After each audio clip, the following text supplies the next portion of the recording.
Before we begin the episode, I would like to thank our sponsor, Chin Up Goggles, the new generation of vision training. Its simplistic design eliminates downward vision, improving a player's spatial awareness, anticipation, skill acquisition and execution. The findings have been supported by scientific research in CIT, now MTU. Be sure to visit chinupgoggles.com for more.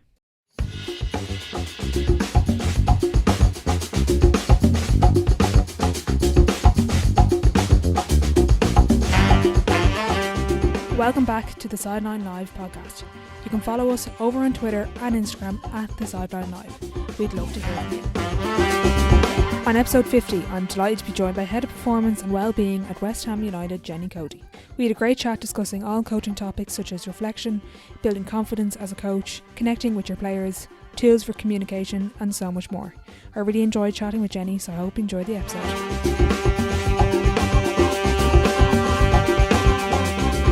Hi Jenny, thanks a million for coming on the podcast.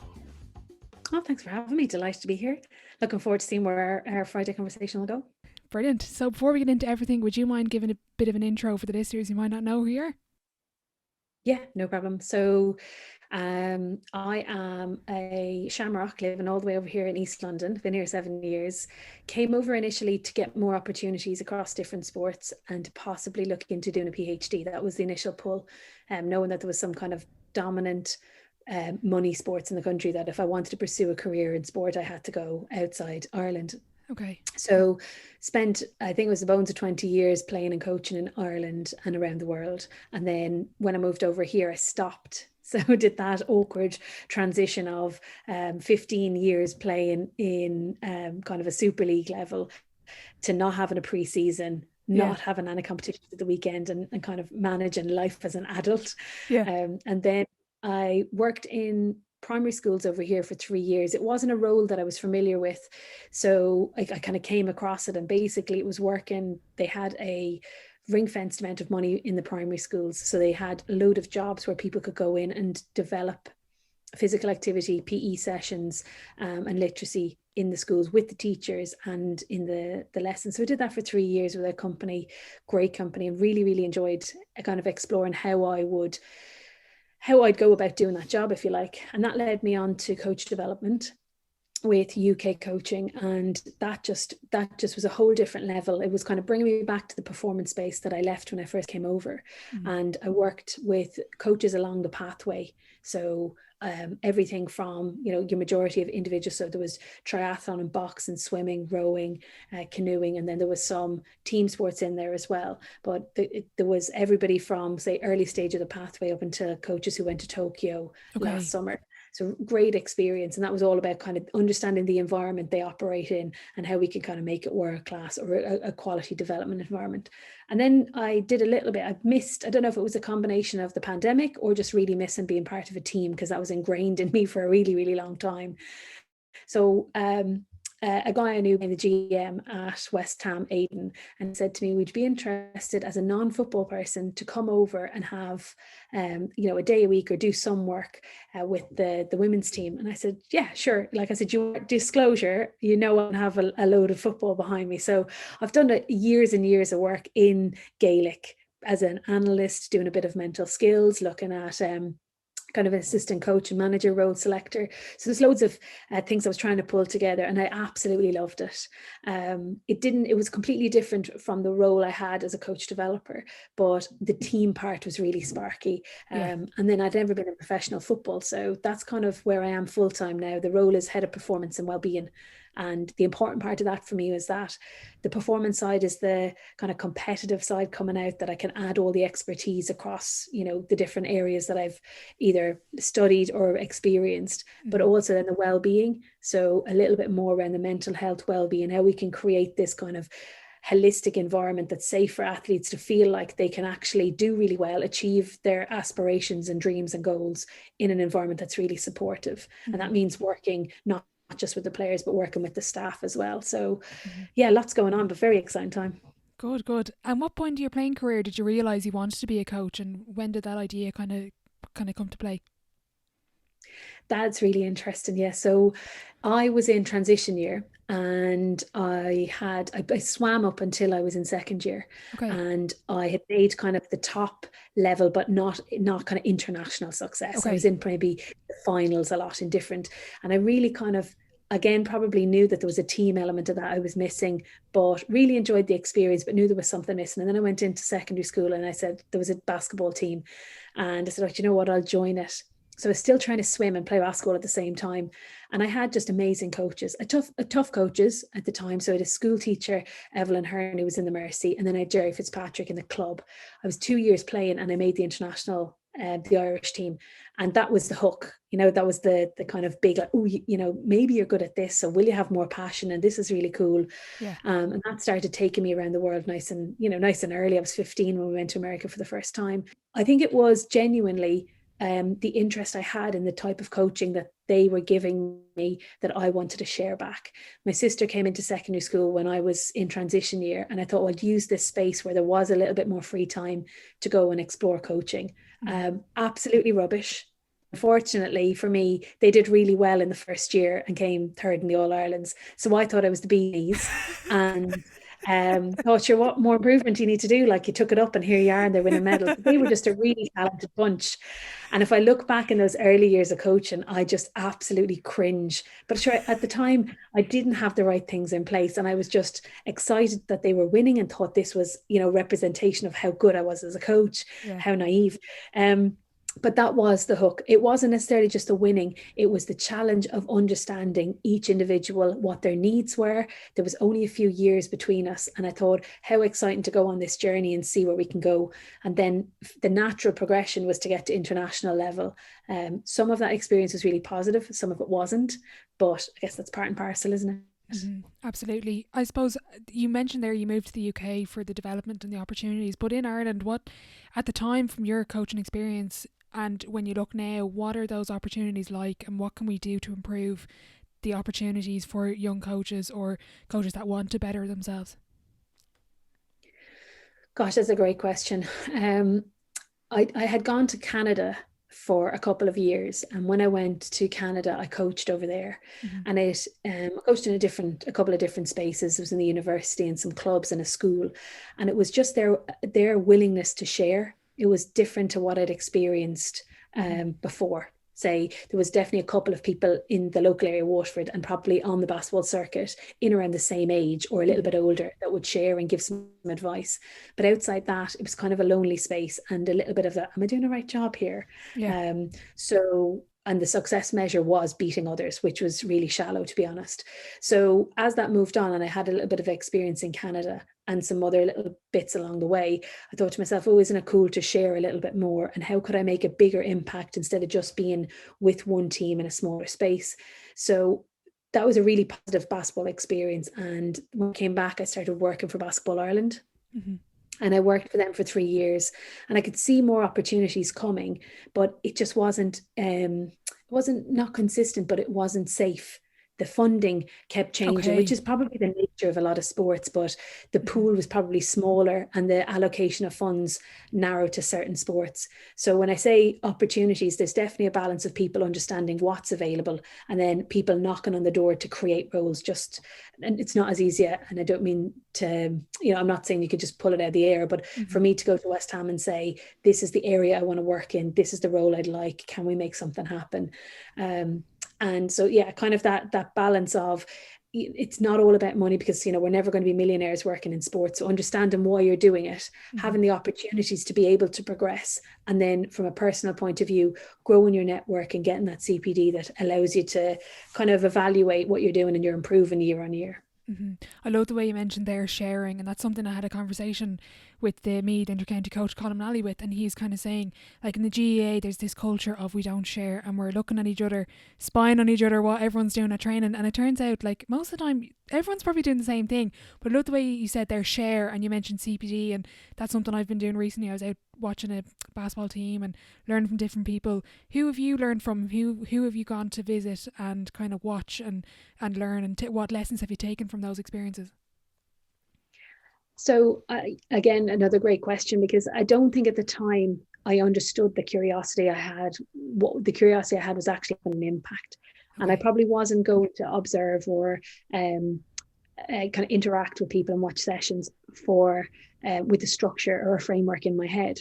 And it was probably my exposure to GA, because I literally moved from finishing my master's in sports psych to going into work with Wexford and then on to Dublin. And I hadn't, other than a few off seasons of basketball, playing Gaelic football, had no exposure, and a few games up in Welsh Park and Waterford watching and cheering on. I didn't really know what avenue I was going to go down. And then I realized that actually, there's a lot of basketball in here. There's a lot of transferable skills, how the coach relates to the player, how the coach relates to the coaching team, different barriers to performing well. Like, it was all starting to come together. And then obviously in the more previous role I had here, where I worked across, 15 to 20 different Olympic sports, I'm kind of saying, oh gosh, there's a lot of this happening in swimming, that's happening in rowing. And when I started to design programs for coach education and coach development, that's the conversation they were having in the room, and that was the benefit that they thought. So one of the programs we ran was 18 months, and after all the brilliant stuff that we had and all the great feedback, they still came back in the top 2-3 things of the program was having a chance to observe other sports. So I was lucky, because I was leading the program and doing some work on it, that I could take 5 coaches from completely different sports down to an ice rink in Guildford, and we could watch a speed skating session.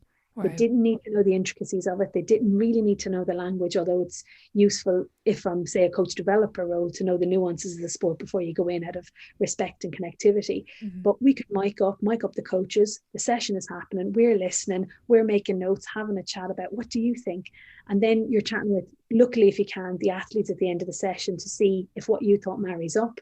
And it's really just a check-in challenge. It's at the bottom of it, they're all vehicles for conversation and understanding yourself a little bit more. What journey are you on?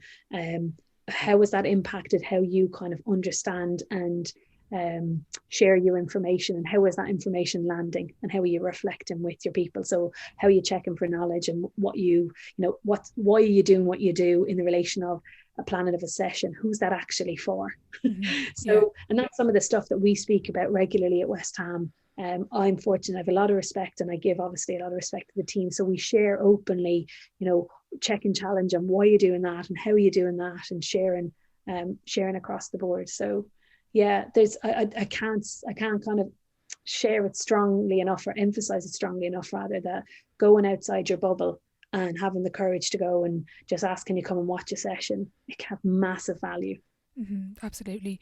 You mentioned there not having, let's say, the typical football experience, going to West Ham and going in with, you didn't have a lot of Gaelic football experience. Do you think that helped you, or did it hinder you as a coach coming in and being in the environment where you didn't maybe have this huge understanding of the game, or do you think that was an advantage because you could look at it from your experiences and what you've seen?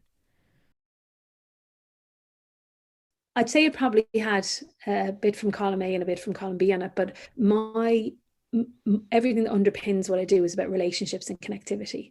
Mm-hmm. So, and I found that from, say, transferring the work I was doing in performance analysis, how I'd get all that data, what they needed from, say, 3 selectors and a manager, how I'd be able to convey that to them individually, either during the game, halftime, or post game, or in the presentation into a lead up, opposition wise, was all about the connectivity, understanding the way they saw things, challenging it when I got to a comfortable space. So I guess the key part of that for me is, yes, it was massively beneficial going into West Ham with a non-invasive eye, and being able to ask those, what we call silly, stupid questions of like, why do you do that? And why do you do that? And they're going, oh, do you what? No, she's not football. And then challenging the norms. Yeah. And then someone go, oh, we don't do that in football, or we don't do that in handball, or we don't do that in badminton. Well, why don't you? Mm-hmm. And then some coaches have got to a point where they stop and they kind of go, well, why don't we actually? Mm-hmm. And why am I doing it this way? And could I try it that way if I feel supported to do it? And when you're in different spaces, I get the fact that results are important. So you're not playing around with too much stuff all the time. But if we don't ever challenge the norms, we're just go in that kind of cliched way, doing 1 year 20 times and then thinking you've done it for 20 years. So and I think the disadvantage in some cases can be just you might learn a way of operating or a way of working or have a buy-in or know the kind of language and currency of the sport a little bit better if you were immersed in it earlier. But it's just a steep learning curve. And how do you develop the relationship with players and coaches when you go into a new environment like that? I just speak to them, just have conversations, let them know I care, let them know, have clarity on, say, in the current role I'm in, what I'm doing, where to find me. There's probably a little bit of a formal sit down initially, either as a group or individually, to let them know that, you can be supported. If you've had a negative experience before, let's explore that and see how my role can play a really positive part in your journey. Understanding different ways of interpreting things. So the communication is key on it. So if we have some values, for me to understand what that value means to them, as opposed to just seeing it through my eyes. And then what we do off the pitch can on the pitch. So the kind of integration of the coaching team and the performance support team together. So we're all kind of working. So we're all cogs in the bigger picture of things. There's no one kind of out there on their own doing that. From your experience with the inter-county scene and now the professional scene, what would you see as kind of the difference between the two? Like, a lot of people are making that comparison and saying, well, nowadays there isn't a difference. Inter-county has gone pretty much professional. They're just not getting paid. Oh, absolutely. I think the obvious part is the money and the way it can be used. But I can see from the professional world that the language of buying and selling players and loaning and the commodity mindset is something that I'm kind of fighting against, not necessarily in West Ham, but just the world and culture of football and how to see that transfer. My time at Dublin was really professional. The setup was amazing. The players, from my angle, they wanted for very little, and we tried to give them as much as we could. The backroom team was brilliant, and it was really big, and it was just top quality stuff. And that was 2012. So I can only imagine there's massive growth since there. And I know my brother-in-law is involved doing some work with Waterford, so we've been chatting away and seeing, and there's progress coming from everywhere. But part of that is mindset. It's the willingness to be open to new ways of thinking, new ways of seeing the game, new ways of taking information on and processing it and connecting that with the players. So there's more autonomy there for the players to kind of own their journey. So I'd have to say that as far as my experience and the professionalism of it, there's very, very little difference on it.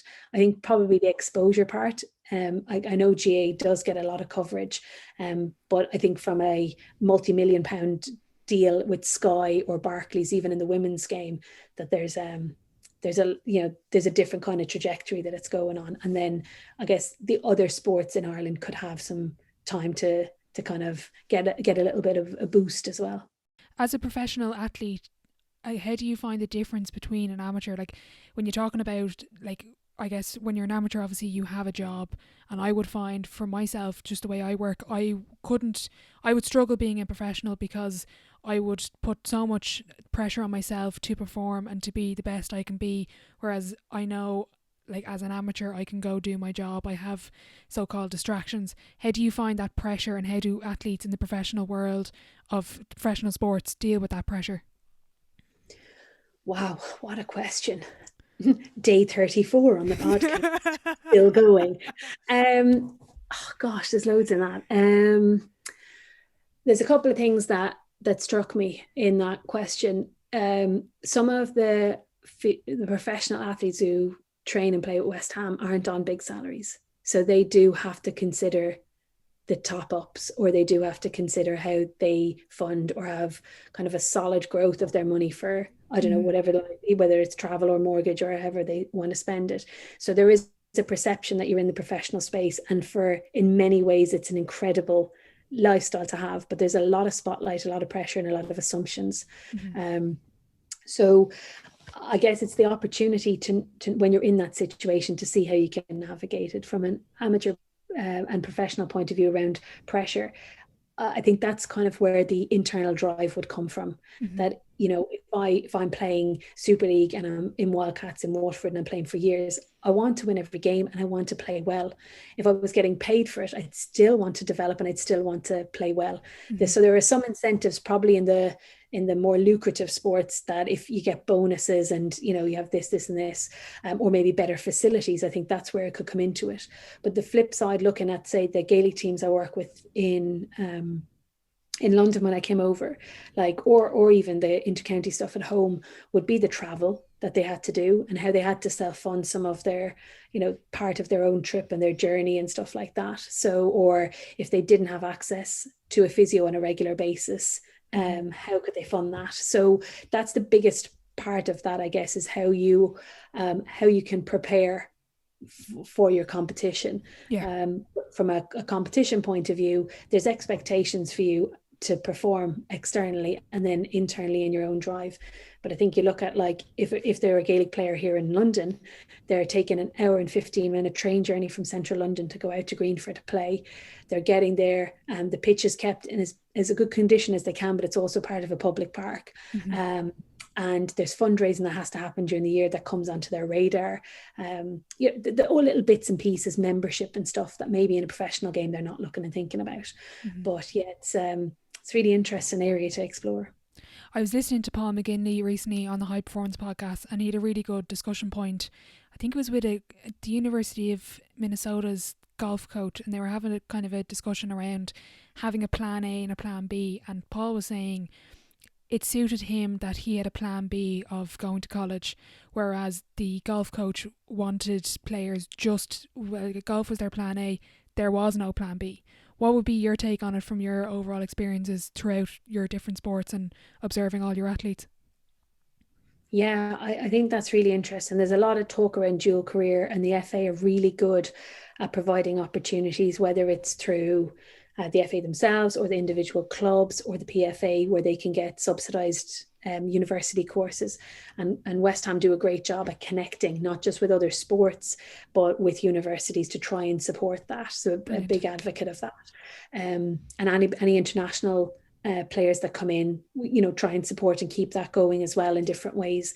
So I think there's a well-being piece to that, and finding the balance of whether it's study or it's finding a new skill or it's joining a new kind of activity or something to do that's a healthy balance that doesn't detract too much of what they're doing in their daily work and their training, etc.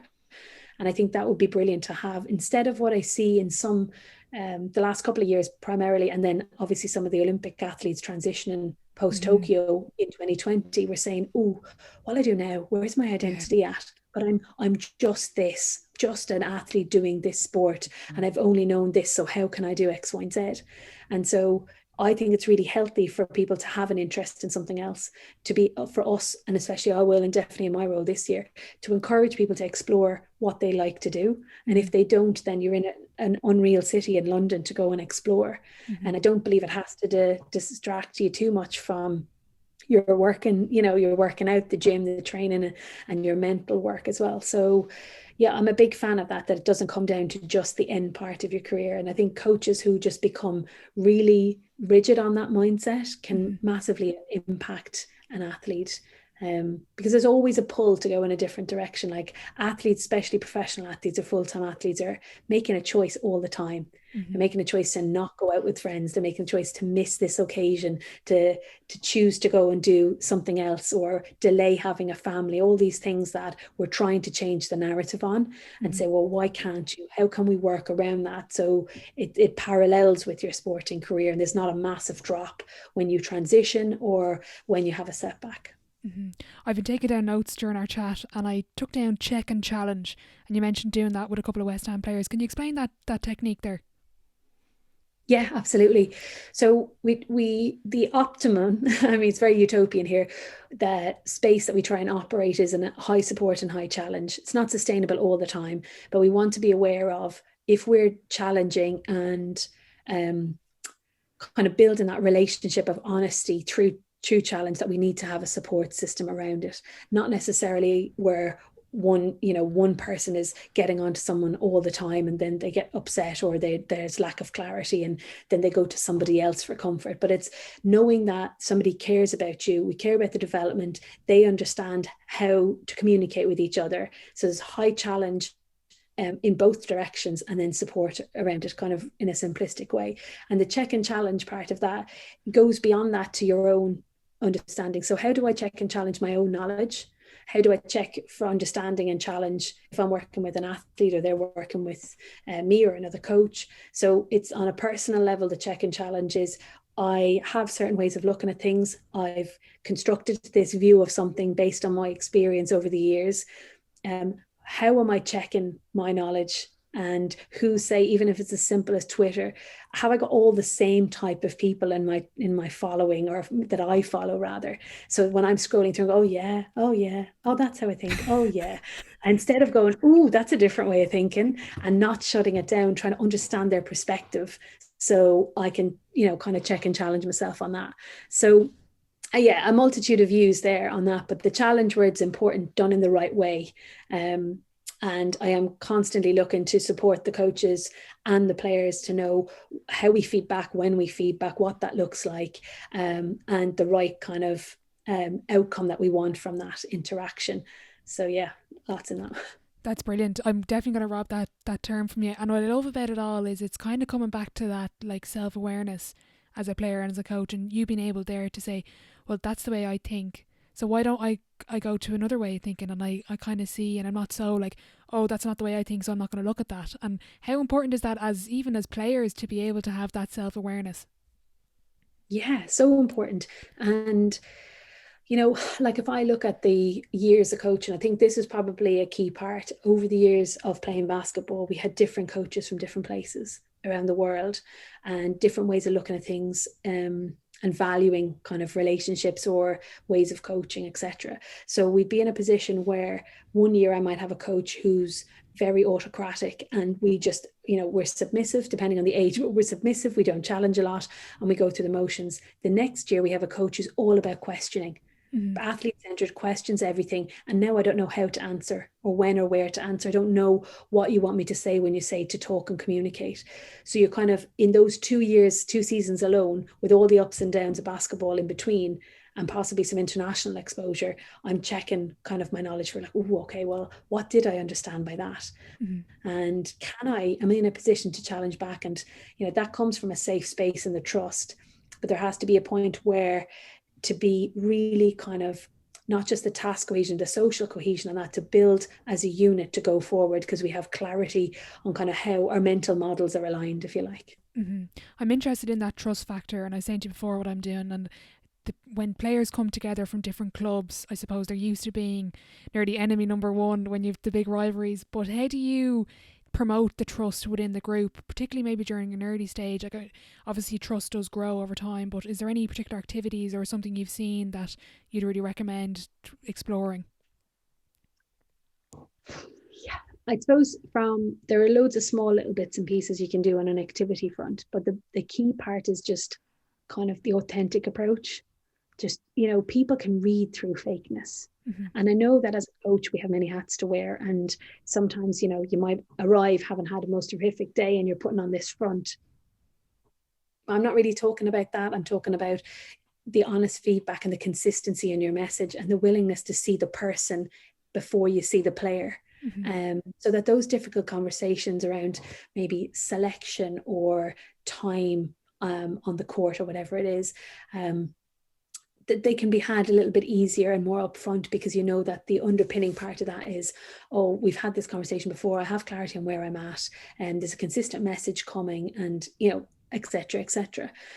So I think the building of trust is just the realness that you can bring to that, and then you can start to build on that, because the message becomes a little bit more consistent, and there's a trust building in that. Listen, if you have something to say to me, let's share it, let's make time for it. That isn't all about numbers and results, and I only see you on competition day. It's the part of like, if you arrive in a gym and I'm coaching, how am I greeting you? What's that eye contact and that kind of facial engagement like at the start? How am I checking in with you to see how you have arrived at the session? And then at the end of the session, or even during at the end of the session, coming to that, how are we leaving the session? Have I spoke to you? Have I engaged with you in a non kind of technical way to understand how you found the session and what you got out of it? So for the players who then maybe have a little bit of a tendency to kind of internalize and use heavily kind of subjective feelings on the session, they're not going off and fueling their own fire and coming back to the next session with this picture that's built that's bigger than it needs to be, if that makes sense. Yeah, it does. And I suppose, I think some of that would nearly take confidence for a coach to be able to approach a team or a player and be able to have a conversation with them surrounding. It doesn't even have to be anything bad or complicated, just being able to ask them about their life off the court or pitch or track or whatever sport it is. And like, as a coach, if there's anyone listening that maybe does struggle with that side of things, how do you build confidence in approaching players, or even just in your ability and your communication? Oh my gosh, what great I'm question. grilling you today. It's great questions. Part of me, well, from experience, part of me knows that it's time and energy and effort put into it.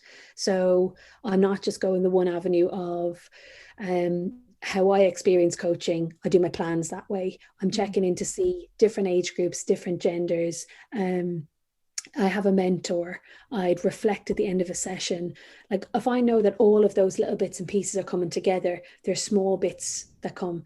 And I think part of that does have an impact on the imposter syndrome. So like, I'll still be in different environments and I'll have, say, done a presentation before on a certain topic that's really familiar, and I'll go into a room and I'll go, actually, you're doing this. Like, what? Okay. So there's a little bit there, but part of that is referring back kind of in a self-efficacy kind of way. Have I got feedback on this before? Have I done it before? Do I believe I can do this? And filling into this role and owning this role a little bit more. I don't think it's as far over as there's a Amy Coady talks about faking it till you make it in a TED talk. I think, part of that can be the body language and the ownership and what you dress and how you feel. But on a realistic side of it, part of it is putting in the effort. Are you reading a little bit more academic papers or articles about things? Are you reflecting on your practice? Have you got a mentor? Are you visiting other sports? Are you growing your network?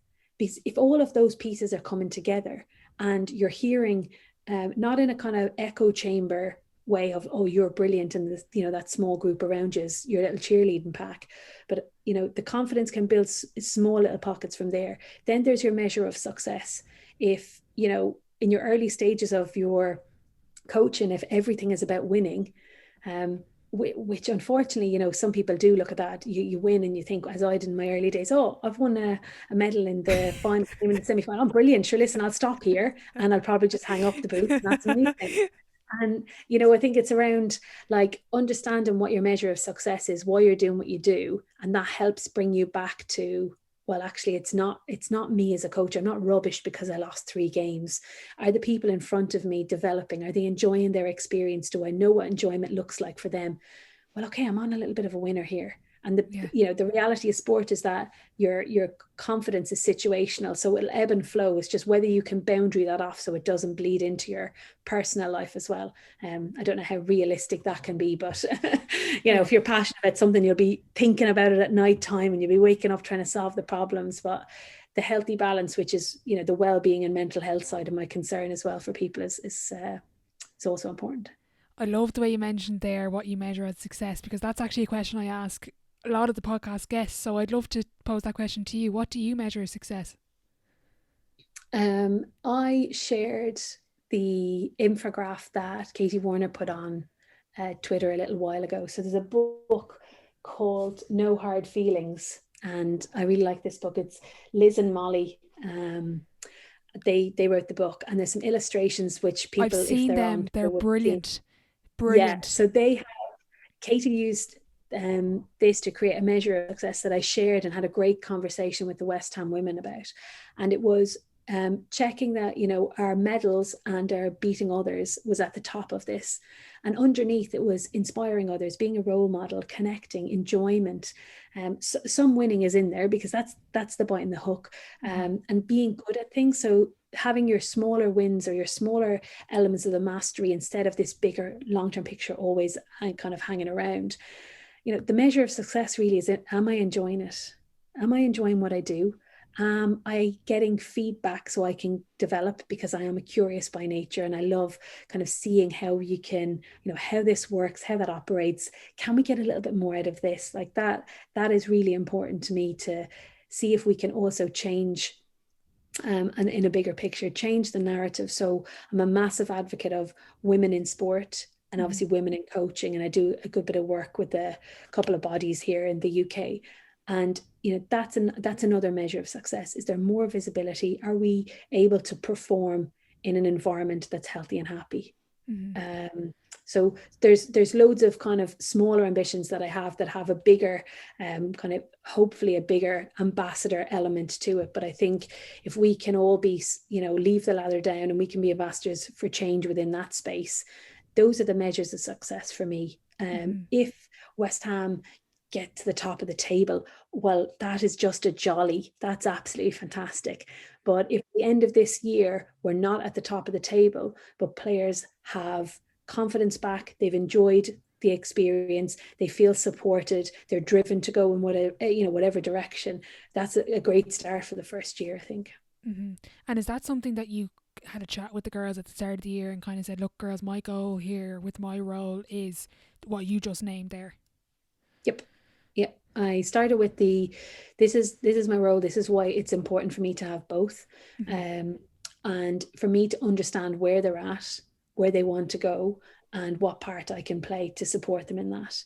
The cliched door is always open, always hated that phrase because it meant that somebody had to come to your door. So now I'm immersed in the environment.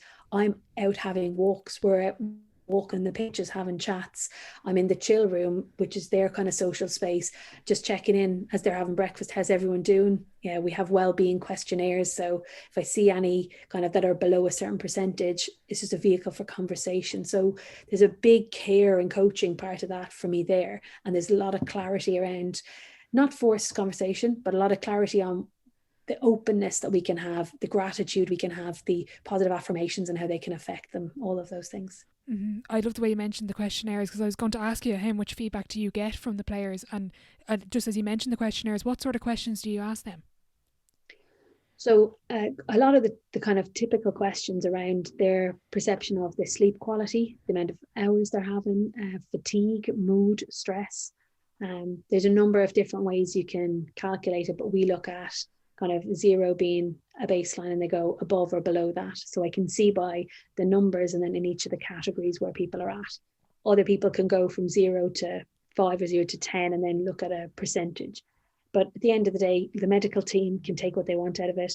The coaching team, we have meetings every morning so we can share some of the insight. But the real part of that for me, and going back to relationships and building relationships, is the fact that if somebody's willing to share something in that well-being questionnaire in the morning or the wellness questionnaire, I feel like we're getting a little bit closer, that they trust us a little bit more with the information. And that means that then if we are open in our kind of staff communication, that we can then impact how that interaction goes. And that's really important. Yeah, that's something I've done in my role with my team. Was we it wasn't a wellness questionnaire, but it was kind of like a player kind of workbook that they filled out, and I remember reading some of the answers, like, oh my god, you were just getting this huge insight that yes, and you, like as you said, you then approach the conversation. Now thankfully it was all positive feedback, and we didn't have to do anything like that, but the feedback we got and the depth and understanding of the player was just, and I'm actually going to correct myself, the depth and understanding of the person that we got was phenomenal. And I think that's something that I think coaches really need to look towards more, because I kind of like sometimes you see coaches from at all different ages and experiences, and maybe it's sort of that traditional old-fashioned route that we didn't maybe look towards well-being a lot maybe 10 or 20 years ago. Yeah, and what I've noticed from, not just from that that survey in the morning. But if we have a mindfulness session that we have every morning, and then I might be having lunch and a player will just come and sit down and have a chat. I'm in on the pitch, so I'm not in the middle of the session, but I'm on the sideline. And as they transition between different parts of the training session, I'm there. So I'm visible and I'm engaged and I'm interested in what they're doing. And I can connect with the coaches after the session to see if they noticed anything. I'm chatting to the analyst, I'm chatting to the medical team. I'm chatting to the S&C. Everybody's kind of coming. We have a kit woman this year, which is incredible to see because I've only ever seen kit men. So Brilliant. and she's amazing and she's noticing different things. So open channels of communication, which is one of the values that we have anyway, gives us an opportunity to really kind of maximize our interaction and then hopefully unlocking different potential or giving the confidence to the player to own that and unlock it themselves. What are the values of the team, if you can share them? I don't know if they're kept within the group. Oh my God, it's so secretive. Oh, No, it is actually secretive or not, but I'm happy to share. So unity, discipline, respect, and communication. They're the four. And it's important for all of the players, which we did, to share their understanding of each of those words, what it looks like and feels like. And then we just sign it off. And some of those exercises for some people be like, oh, that's very cliched and very typical, but it's been really useful for our group of players to explore that, because as I said, they're all on different journeys. Some have come from different clubs over a number of years. Some have come from different countries. Culturally, some people are invested in the sport in a different way. So for me and us as a coaching team and the players to understand what respect looks like, good and great and exceptional for each player, then we can hold ourselves accountable. But there's the autonomy to explore that as a person and as a player then on the pitch as well. do you find any particular activities that work for kind of ownership and developing leaders within the group? I think a great part, and in my small stint there last year, we explored what leadership they had been exposed to before. So that was a really interesting interaction. So again, there were a lot of conversations. I tend to not use as much bells and whistles and gimmicks and stuff. And I do like that you can be really efficient in a questionnaire or survey, but if you can at all get it across in a conversation, then brilliant. But it was around them understanding that leaders look different and understanding kind of what empathic leadership or authentic leadership could look like. And they actually are all leaders in their own way. Some just show it in different ways. So empowering everybody to be more kind of everyday leaders is what our aspiration is. And how do you empower the leaders every day?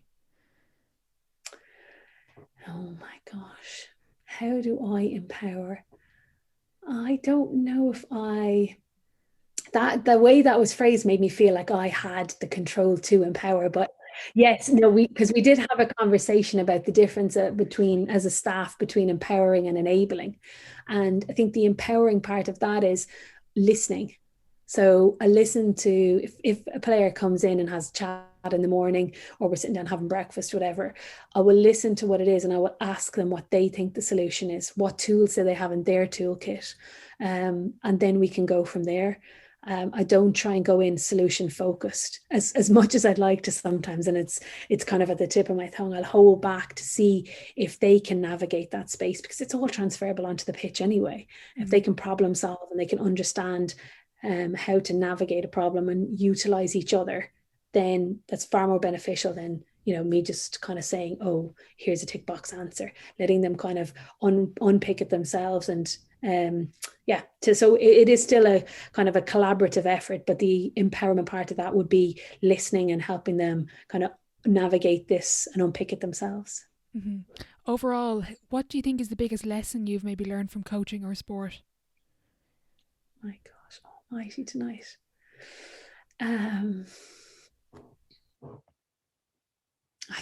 Gosh, this is a good one. Be me. I think I'd probably be unapologetically me. It's a phrase that I have shared before, and I think there was maybe the early days of coaching, because there wasn't many females in sport or in coaching.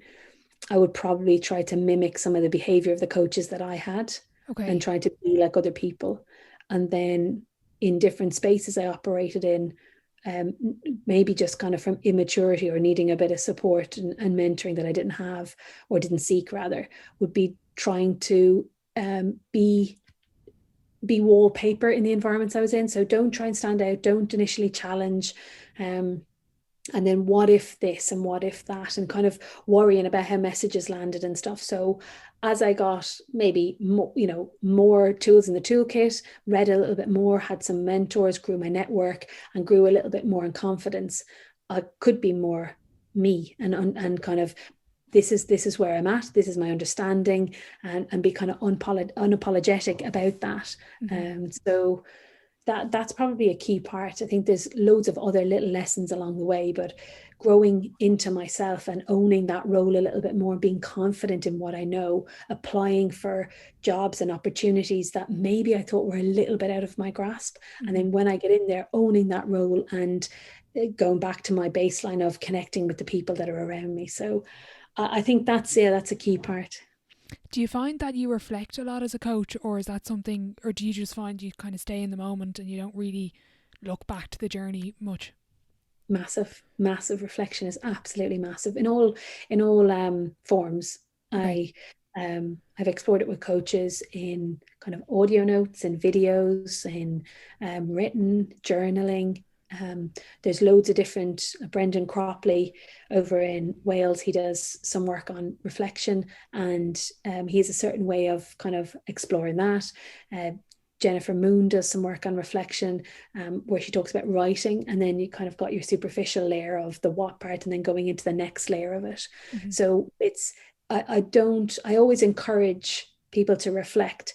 And in the programs that I've been part of, either on it or designed it, we do incorporate and try to normalize reflection. And some people in some of the research will say, well, then it becomes a surveillance.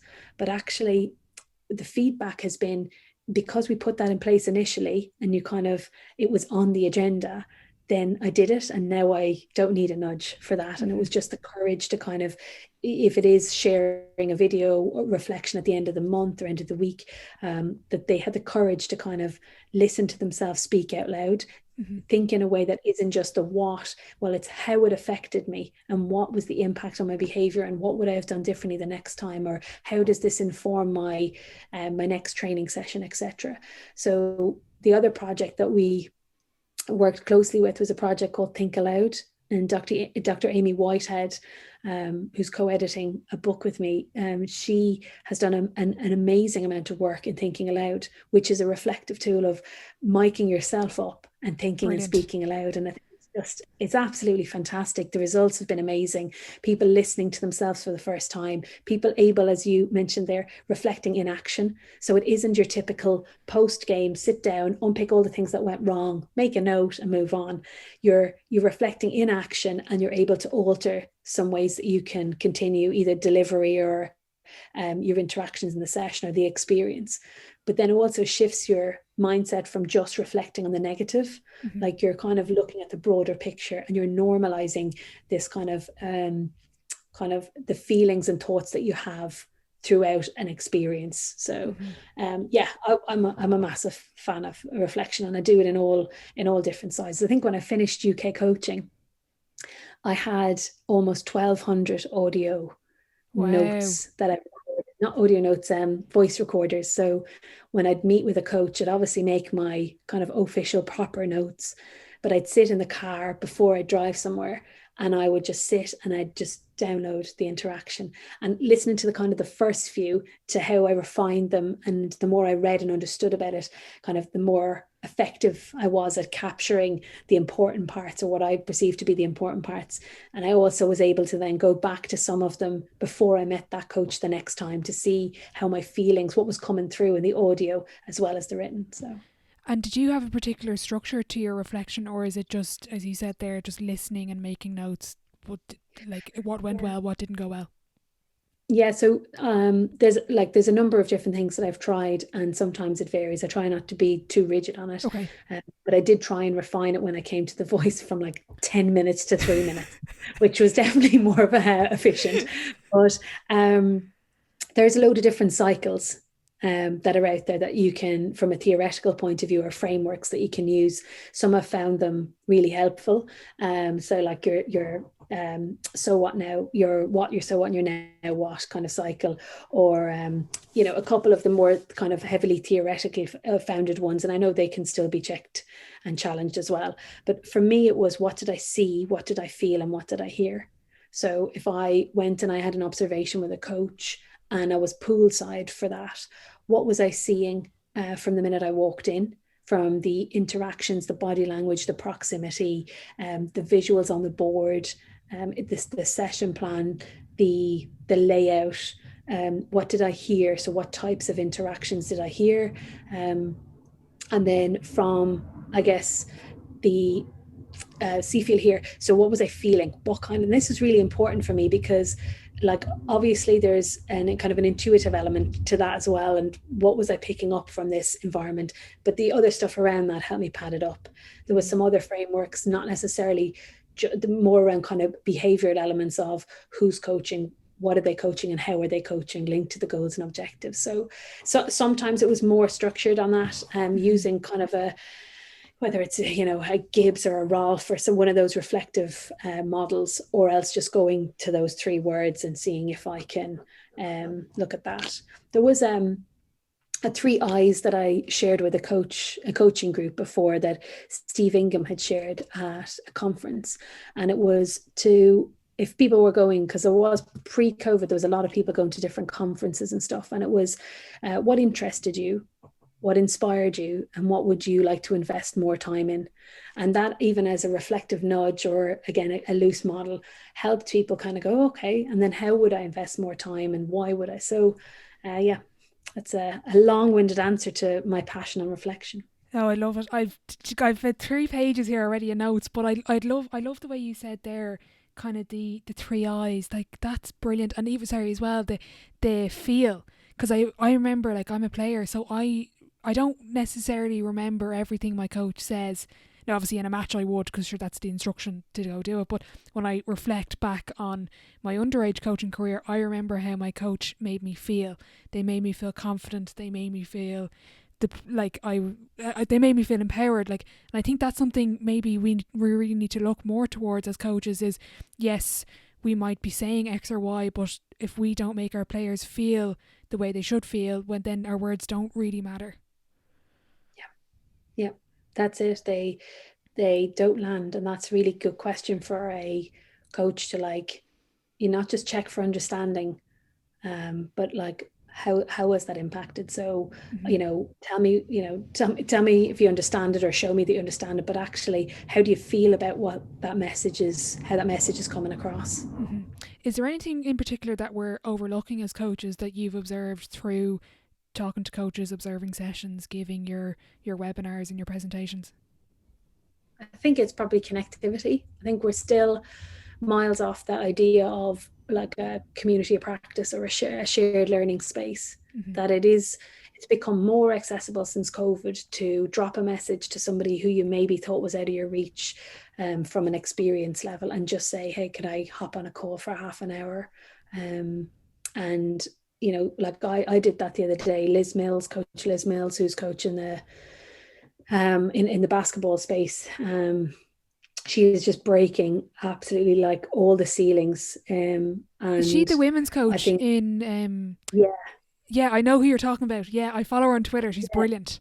So she's got a few titles here. So basketball coach, head coach in the Kenyan men's national team. And then she's got her own, masters in coaching and all those other qualifications. Mm-hmm. But like, just breaking some ceilings, owning the role. And I went onto Twitter one day and replied to something, and she said, yeah, no problem, I'll have a catch up. Brilliant. And I thought, wow, this is amazing. And so, like, I think that's a gap that we have, that maybe there's a perception that either I can't reach it, or what would I say in that conversation? And, I've often done book clubs or, connectivity or networking events. Sometimes there's 30, 40 people. Other times there's only about 6 or 7. Mm-hmm. And it's still great. The conversation's really rich. It's uplifting. We're sharing. Nobody feels a hope. Anyway, they haven't fed back yet that they feel intimidated. So I think that's something that we're probably missing the boat on. Yeah. How can I just organize a chit chat, have a regular, meet up with people who are, well, it have to be somewhat regular, on the same kind of purpose that you want to get out of something, and kind of some commonality there that allows you to connect. But I think it's massive. Yeah, absolutely. I want to ask you this question, and I thought it was a good one for yourself, but what do you find separates the best players from the rest of the pack? What is that difference maker for those type of players? The first word that came into my mind was consistency. Okay. I think it's the athletes that I've seen over the last 4 or 5 years training. They're in love with the process, so they're not driven by an Olympic gold medal. That's the an amazing kind of outcome. But if they were constantly to think 4 years ahead in a cycle, or 5 as Tokyo was, then they would hate the everyday side of things, and it would be a real kind of drag to get there. So it was the consistency of their training, their commitment to being an athlete, kind of the best athlete that they can be. And I think that kind of, it doesn't, I'm assuming that the foundation is already there, the hard work and the commitment to doing what they do, but it's the consistency element of that that can separate the rest of who can achieve that level of excellence on a more regular basis.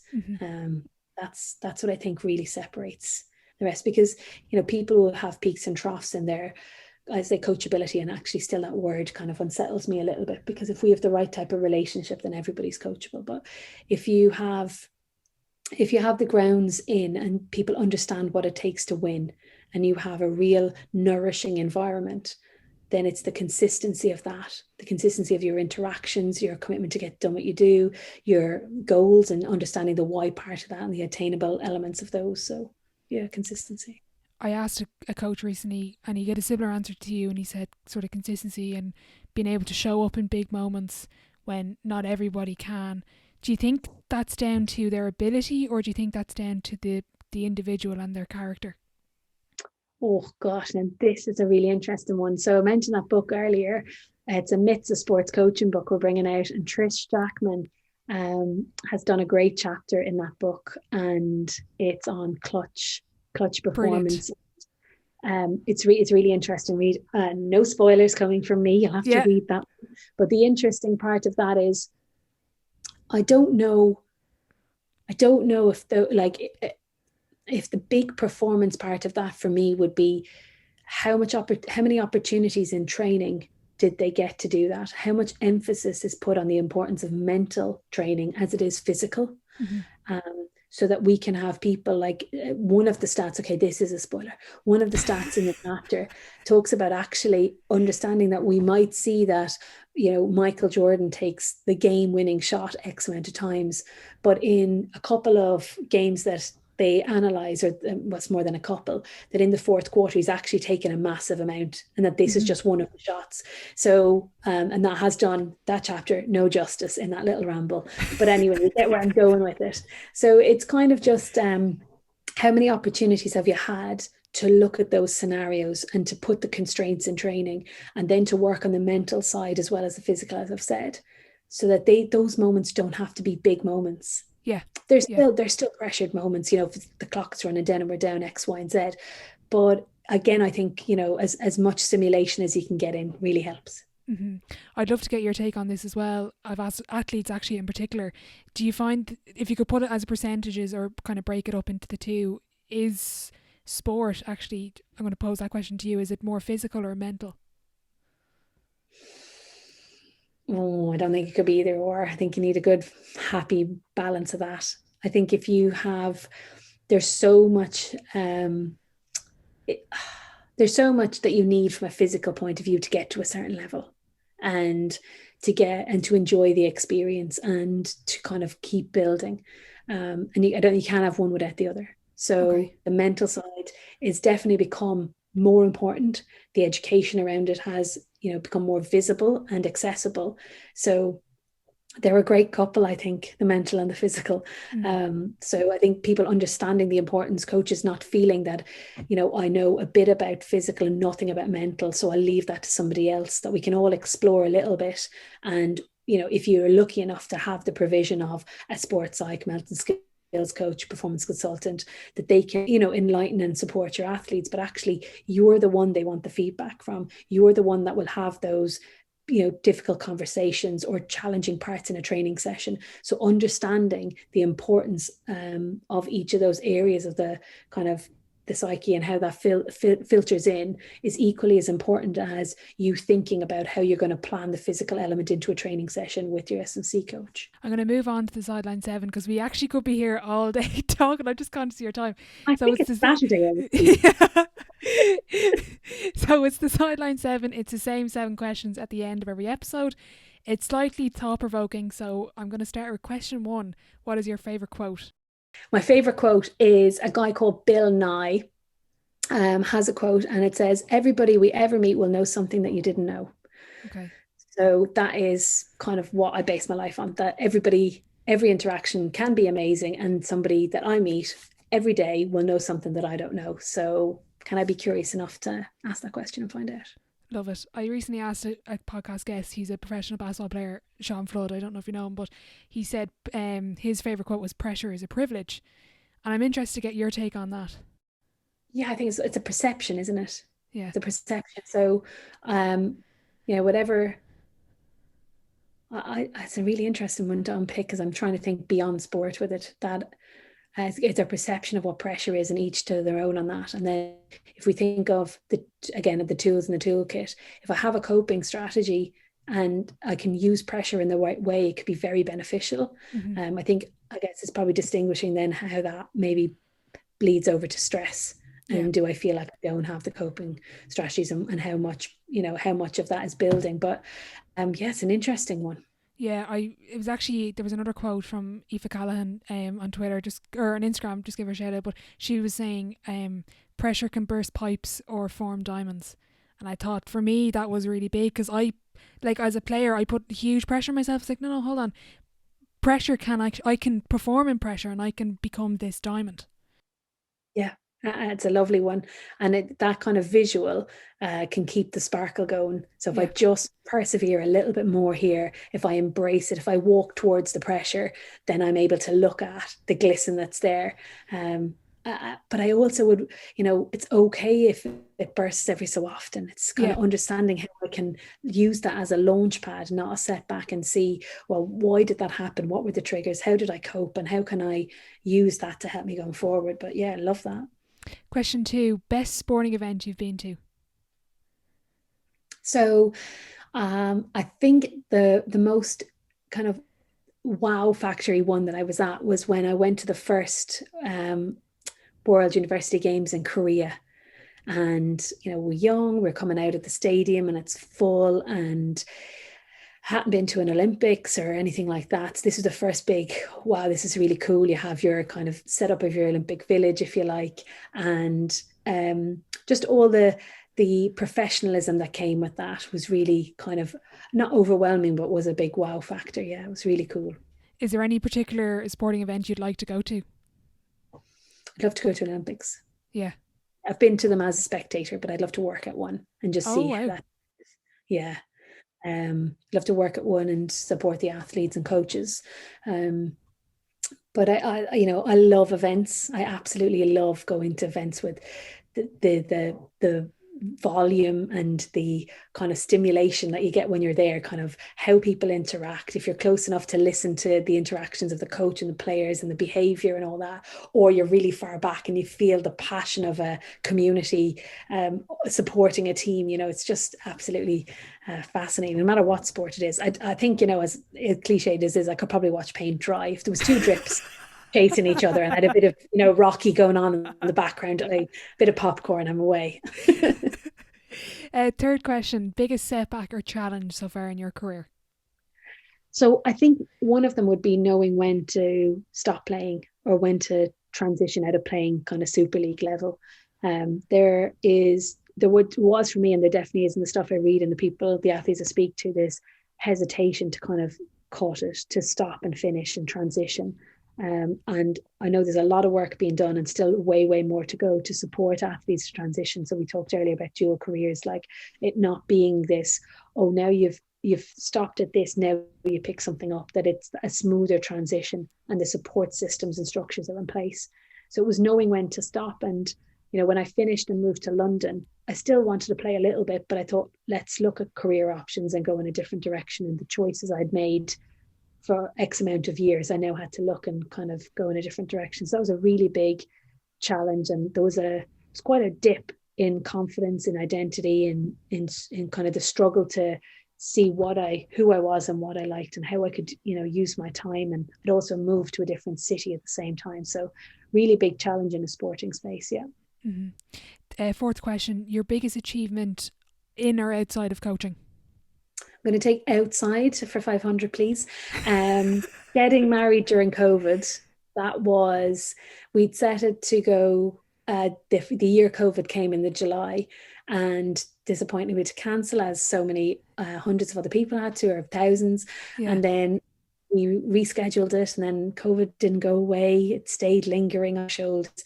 So this past April, my wonderful wife and I got married in London. So it was just lockdown was opening on the Monday, like fully opening, and we got married on the previous Saturday. So we had some little wins there, but still, we still faced adversity when we're trying to be positive. So no doubt we'll have another celebration come into the anniversary in the new year. But yeah, that was a massive, big achievement. Mm-hmm.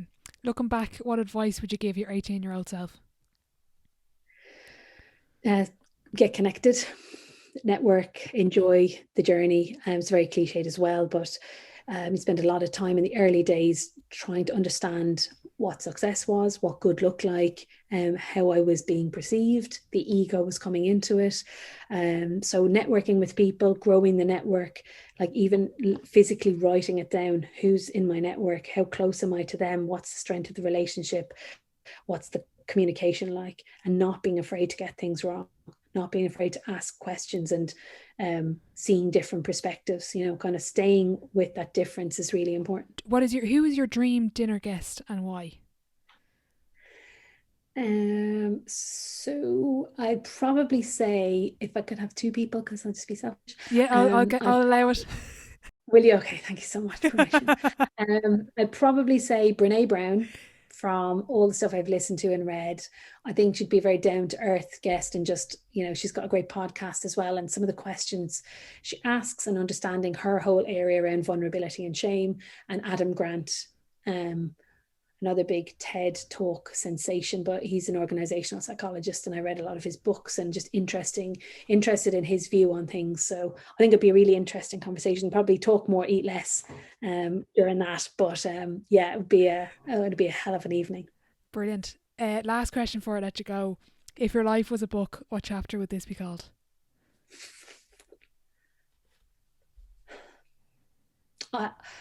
I probably could use what I said about unapologetically me, but I think I'll probably say dropping the ladder down. Okay. I'm in a really fortunate position where women's football and women in sport is on the agenda, and it's growing massively. So I'll have the opportunity and the platform to support other people, to share, to support other clubs, and understanding the importance of not just having a head of performance, but having a head of well-being and performance. Some of the men's clubs have it, but just all of this kind of evolving part of women in sport, I think I could just leave the ladder down for a few people, as people have done for me in the past. Mm-hmm. Jenny, look, that was incredible. I'm going to say to you here, I need to get you on again at some point in the future, because that was phenomenal. I've so many more questions I want to ask you, but thank you so much, and the very best of luck in your role and on and off the pitch, and just thank you so much for your time. You're more than welcome. Thanks for asking. Really appreciate it. Great questions. A massive thank you to Jenny for joining me today. I thoroughly enjoyed our chat, and I hope you got something from it. I'll be sure to leave all of our social media links in the description box below. If you are listening on Apple Podcasts, I'd really appreciate if you could leave a rating and a review, as it does help the show grow. The response lately has been phenomenal, so I really do appreciate your support. Keep up to date with all of our content over on social media at The Sideline Live. Thanks for listening, and I'll catch you in the next one.